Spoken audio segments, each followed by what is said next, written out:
Hey, how you doing? This is Adam Post, publisher of more than 1,000 comic books. Well, we've been talking about Black Panther 2, Wakanda Forever. We've been talking about the tragic mistake that Marvel made by not recasting T'Challa, because Black Panther 2 doesn't have a replacement for Chadwick Boseman in it. There is no Black Panther to continue the story. Now, if it was too soon to continue the story, they probably shouldn't have done the movie so soon. They probably ought to have waited, because now the results are coming in. Wakanda Forever is now projected to do approximately $800 million, maybe a little bit more than that when it wraps up. That's a lot of money. $800 million is not nothing.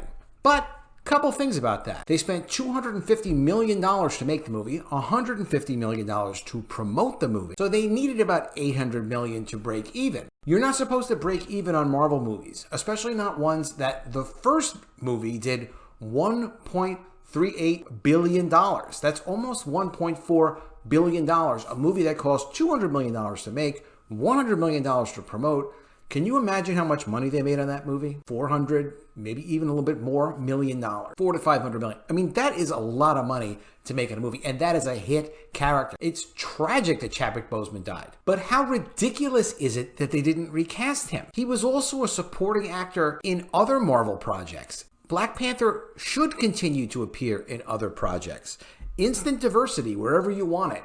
And he's popular, and everybody of every race seemed to like Black Panther, or at least was cool with him. I don't remember a lot of people saying they didn't like it. Many people went and saw it several times. This was a mess. I mean, you don't even know. They've asked Kevin Feige, they've asked the director, are they going to do a Black Panther 3? Well, I don't know. Are you going to have Black Panther in that one either? Or maybe his aunt will be in it, or his cousin or something, who is not actually Black Panther? You can't do this. When you have a character who is a comic book character, an iconic character, and it's successful, you want to continue that. I mean, how obvious is this? You can't get a feel for, you can't take the character away from the world and just do a project about the world. If you do a project about the world, like the world of Wakanda, which is really what this movie turned out to be, that's okay, but you need to introduce a new main character, and this is a spin-off. This is like a spin-off without a main character. How this got past executives at Marvel and the board of directors at Marvel, I have no idea. They obviously let their filmmakers do whatever they want to do without any direction, without any intelligent conversations, or they give it to Kevin Feige, and now they're looking at instituting quality control for Kevin Feige's Phase 5 and Phase 6, and having some oversight people to make sure that the quality is up to standard, because that's how low Kevin Feige is thought of by the board of directors. Let's get into this article. Before we do, please be sure you are subscribed to the channel.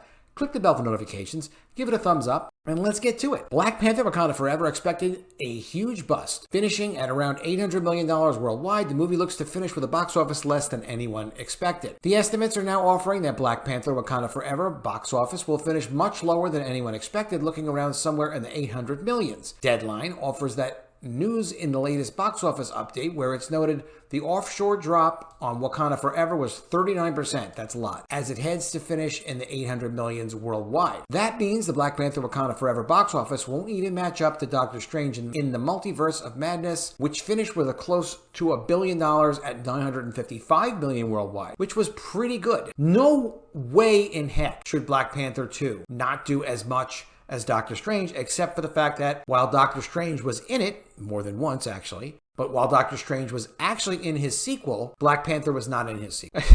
Who could even conceive of this? Of course, that means the sequel won't come anywhere close to the first movie, which finished over $1.3 billion. They can't even say if they're going to do a Black Panther 3, and it did. Look, $800 million that is not a bad number. They just spent too much money on it. But what's the success of this movie? Do you have a popular character? Who's the character? Shuri?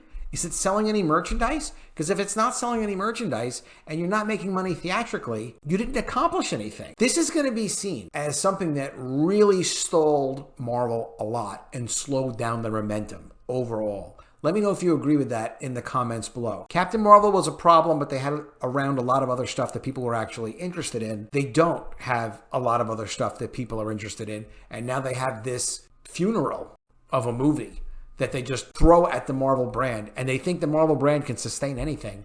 No brand can sustain anything. You have to please the audience and keep the audience engaged and deliver to them what they're looking for. And if you don't, you're going to see what's going to happen because of what's going to happen to Marvel. The Black Panther Wakanda Forever box office is getting hammered by the foreign box office as it has only brought in $339.3 million, while the first flick brought in a massive $681 million. Now that's the foreign box office, not including domestic. You can't blame it all on China because China was only in for $105 million. Doctor Strange in the Multiverse of Madness brought in over $544 million internationally without China, and Thor Love and Thunder brought in $417 million from international markets, again, not including domestic. So the foreign audience hasn't come out to see Wakanda Forever in anywhere near those numbers. The domestic is close. The domestic is doing fine.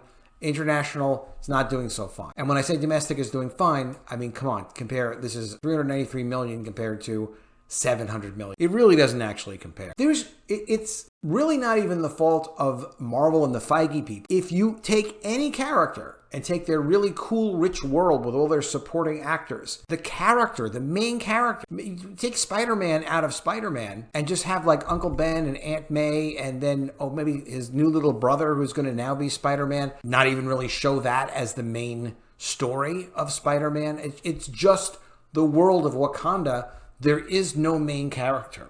This is really outrageous. This should not have been done. I know I complain about it a lot. I liked Black Panther. I thought it was cool for what it was. It had some uniqueness to it. It was interesting. I was glad that a lot of people were excited about it. There was no other big black superhero character. It just seemed like a good thing for Marvel, and it brought a lot of positive energy to Marvel. Terrible tragedy that the actor died, but that's no reason to put out a completely purposeless movie and destroy the brand. A lot of people were inspired by this character and interested in this character, and Marvel took that away from them. Let me know what you think of this in the comments below. Do you agree they should have recast T'Challa? Do you think that maybe it was too soon, so then maybe you should have just waited? Or do you think it was a great idea to do a World of Wakanda movie? So let me know in the comments. Please be sure you are subscribed to the channel. Click the bell for notifications. Give it a thumbs up. And I'll see you again soon with another video. And if I don't see you, I will miss you.